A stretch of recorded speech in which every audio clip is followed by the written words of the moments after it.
Flight 606. Flight 606 was a late-night flight, taking off at midnight with only a few passengers on board. The plane had a dark history. 10 years ago, it crashed, killing everyone. After it was repaired, people whispered that it was cursed, but most dismissed the story as a myth.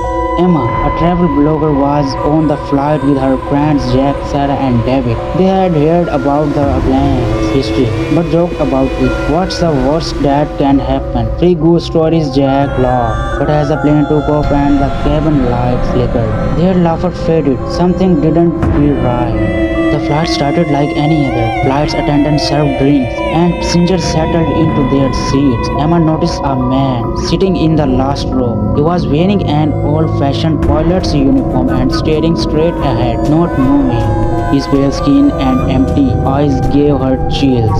Is that pilot? Emma whispered to Sarah. Sarah turned to look but frowned. There's no one there.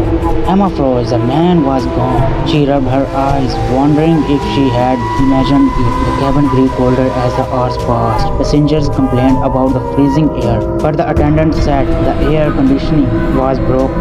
Jack leaned toward Emma. Do you hear that? Emma listened carefully. Faint whispers seemed to come from the seats and overhead compartments. She couldn't understand the words, but the voices sounded scared, almost desperate.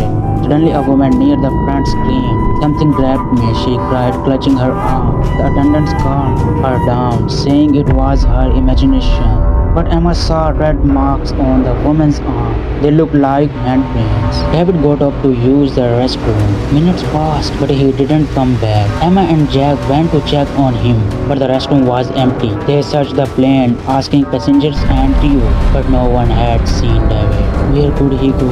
We are on a plane, Jack whispered, panic creeping into his voice. As they walked back to their seats, Emma noticed something odd. The seatbelt signs flickered, spelling out a single word, run. Emma found an old dusty notebook in her seat pocket. It looked like a pilot's logbook from years ago. She opened it and saw a chilling message. We can't escape. The plane would not land. We are trapped in the descent. Suddenly the cabin lights went out. The only light came from the windows, where Emma saw something horrifying, faces pressed against the glass. Pale screaming faces, their mouths open wide as if trying to get inside. Sarah grabbed Emma's arm. We need to find the captain. The three of them ran toward the cockpit. Big along the way, passenger began to vanish.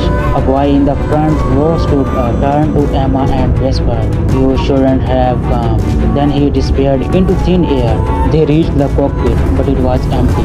The pilot's uniform hung on the chair, but no one was there. The controls moved by themselves, but the plane began to descend. The intercom crackled and a distorted voice came through. "This is your captain speaking. Welcome to Return to." Emma screamed as the plane shook violently. The walls groaned and the whispers grew louder, now chanting, "Join us, join us." Jack and Sarah tried to pull Emma away, but shadowy hands reached out from the floor, grabbing them. Emma watched in horror as her friends were dragging into the darkness. Emma was alone. She clutched the logbook, tears streaming down her face. The plane's descent didn't stop, but the ground never appeared. Outside windows there was only darkness. The logbook in her hands began to glow. New words appeared on the pages. To survive, take control. Emma didn't know what it meant, but she had no choice.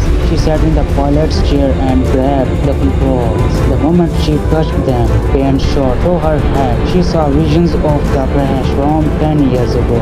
Screaming passengers fired and the hunting faces she had seen earlier. With all the strength, she pulled the control, trying to force the plane back up. The whisper turned into screams, and the air grew so cold she could see her breathe. The shadowy hand clawed at her, but she held on. Emma woke up on the ground, surrounded by pieces of the plane. The wreckage was scattered in a desolate view, and the sky was eerily quiet. There were no other passengers, no crew, just her and the logbook. When rescue team found her days later, they couldn't explain how she survived. There was no record of Flight 606 on the airline's schedule. The rescuers thought she was delirious when she spoke about the ghost and whisper.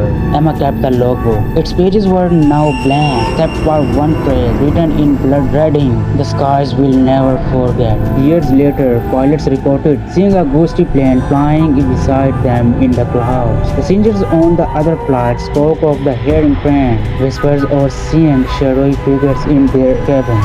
And late at night, air traffic controllers would hear a chilling message over the radio. Flight 606 requesting permission to land. If you like this video, then you can subscribe my YouTube channel. Thanks for watching.